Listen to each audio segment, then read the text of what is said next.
The wind slapped, her face like it wanted to erase her from the world entirely as Emma tightened her grip on her son's frozen hand and pushed her daughter's tangled hair out of her eyes.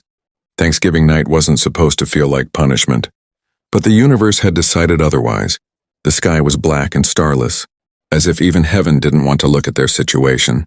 Cars hissed past on the rural highway, not slowing for a woman carrying 2 children and a plastic bag of everything she owned.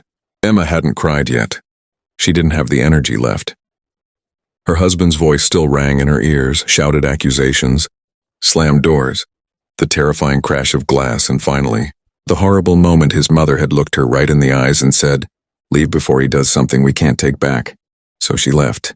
On Thanksgiving. With no coat. With no home. With nothing but 2 trembling children asking questions she couldn't answer. The cold gnawed through their clothes, chewing at their bones. Her son Liam asked in a tiny voice, "Mommy, where do we sleep tonight?" She swallowed the terror because mothers aren't allowed to break. "Somewhere warm," she lied. But the truth was that every place she had called, every shelter she had tried, every friend she thought she had, everyone was full, out of town, or simply never answered. It was as if the world had collectively agreed to shut her out. Her daughter Lily suddenly gasped, "Mommy!" A light. Emma looked. Far off across the dark field, a single porch light burned on the edge of a long gravel road leading to what looked like an old ranch house. A barn stood tall behind it, and several horses' silhouettes shifted in the paddock. It looked lived in. It looked warm. It looked like hope. And hope was a dangerous thing. "Mommy, please," Lily whispered, her lips blue. The wind howled harder. Emma made the decision that desperate women make when they have nothing left to lose. She crossed the field. Mud sucked at her shoes, grass whipped at their legs, and her heart pounded like it wanted to burst out of her chest. As they approached the porch, the dogs barked first, deep, territorial barks that made the children jump. Then the front door swung open so abruptly Emma almost screamed. A broad man filled the doorway, backlit by golden light. His shoulders were impossibly wide, his jaw rough with stubble, his hair messy like he had been working, not celebrating Thanksgiving. His voice was deep and edged with caution. "You lost?" Emma froze. Her children pressed closer. Her voice cracked. "Please, we just need somewhere warm for a minute." The man's eyes moved over her. Thin sweater soaked through, bruised cheek from where her husband had shoved her into the wall, trembling children, the kind of exhaustion you can't fake. Her heart hammered as he stepped forward. His boots thudded against the porch. The dogs fell silent, watching him. He was studying her like he was solving a puzzle. For a terrifying second, she thought he would tell her to leave, but instead he exhaled sharply and muttered, "Hell," before reaching for the doorknob. "Come inside," he said. "Now." Emma couldn't speak. Her throat closed as warmth spilled out into the night. He stepped aside, eyes softening as he noticed Lily stumbling. "Kids first," he said quietly. It was the gentlest command Emma had ever heard. Liam and Lily slipped inside, eyes wide at the glowing fire, the spread of Thanksgiving food still on the table untouched. The man closed the door behind her and locked it. And for a small, horrifying moment, her body tensed at the sound of a lock. He saw it and his voice softened again. "Not to trap you," he said. "To keep the cold out." Then he took a step toward her, slow and careful. "I'm Cole Walker," he said. "This is my ranch." Emma opened her mouth, but nothing came out. The warmth of the fire hit her like a punch and her vision flickered. She swayed. Cole lunged forward, catching her by the arms just before she collapsed. The contact shocked her, not painful but safe, steady, grounding. "You're frozen," he muttered, lifting her effortlessly. "Sit before you fall." He guided her to the chair nearest the fire, and she sank into it like a dying person tasting life again. The kids hovered beside her until Cole grabbed 2 blankets from a cedar chest, wrapping each child with surprising gentleness. "You hungry?" he asked. Lily nodded fast. Liam hesitated, eyes darting between his mother and the stranger. Cole crouched to Liam's level, meeting his eyes with a seriousness that made the boy stop shaking. "You're safe here," he said.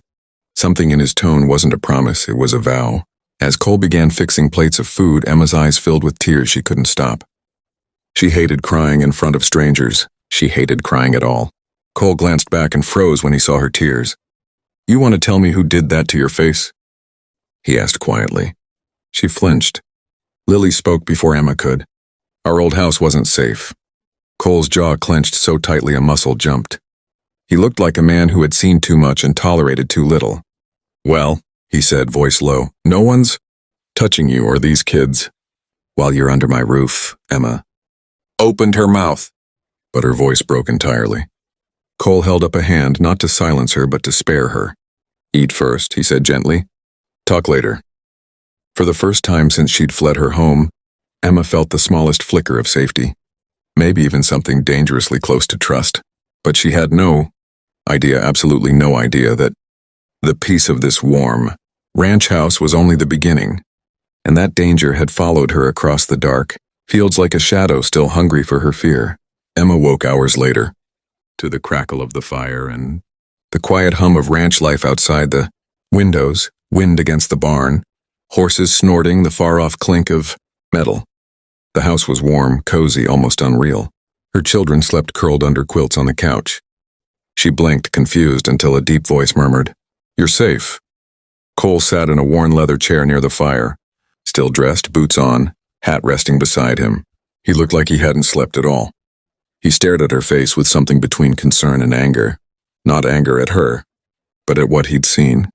"Did he hurt your kids?" he asked. Emma shook her head. "Not yet," she whispered. But he was getting worse, and his mother protected him.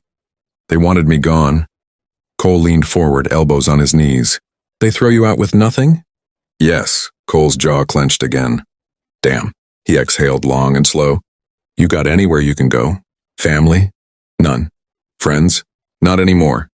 Silence settled, thick and heavy. Cole studied her for a long moment that made her chest tighten. "Then you stay here," he said. "It wasn't a suggestion. At least until you get back on your feet." Her heart skipped. I can't impose on a stranger." "You're not imposing," he said firmly. "It's Thanksgiving. No one sleeps outside in the cold on my land. And your kids." His voice cracked slightly, so soft she barely heard it. "Your kids deserve warmth." Emma blinked at him, confused by the way he looked at her children, as if protecting them wasn't charity, but instinct. Cole stood suddenly. "Come on, I'll show you the spare room." He led her down the hall. The room was simple, clean, warm blankets, sunlight trying to push through the curtains. "It ain't fancy," he said, scratching the back of his neck. "But it's safe." Safe. Safety was something she had forgotten the shape of. She stepped inside, brushing her fingers over the quilt, when the front door suddenly rattled hard. Cole stiffened instantly, every line of his body going rigid. Emma froze, terror lightening through her veins. Someone was outside. Someone trying to get in. Cole's voice turned into something cold and dangerous. "Stay here." Fear clawed up her throat. "Cole, stay, with the kids." His boots thundered down the hallway. Emma rushed back to the living room, shaking her children awake, whispering urgently to stay behind her. The knocking turned into pounding. Then a voice she recognized sliced through the walls. "Emma, I know you're in there." Her blood turned to ice. Her husband. Cole yanked the door open so fast the night air exploded into the house. Emma couldn't see them from where she stood, but she heard everything.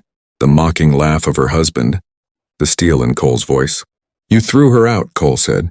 "She's not your concern anymore." "She's my wife," her husband snarled. "She's my property." Cole's voice dropped to a lethal whisper. "Say that again." A scuffle. A grunt, a loud thud. Emma clamped her hand over Lily's ears, pulling both children close. Then silence. Terrifying silence.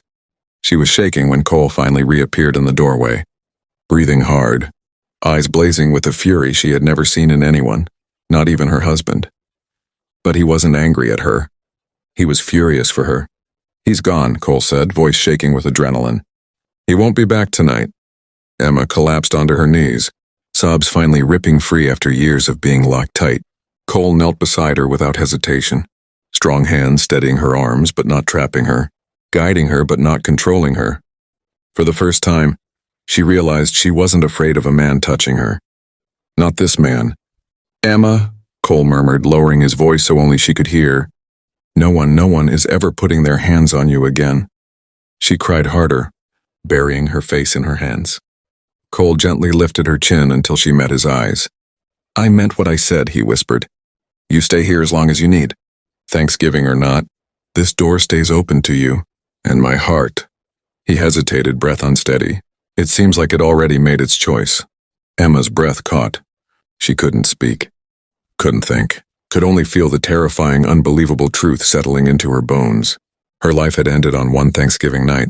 But maybe, just maybe, another one had begun, in the arms of a rancher who opened his door when the world closed all others. And this time she wasn't going to run from it. And he wasn't going to let her face anything alone again.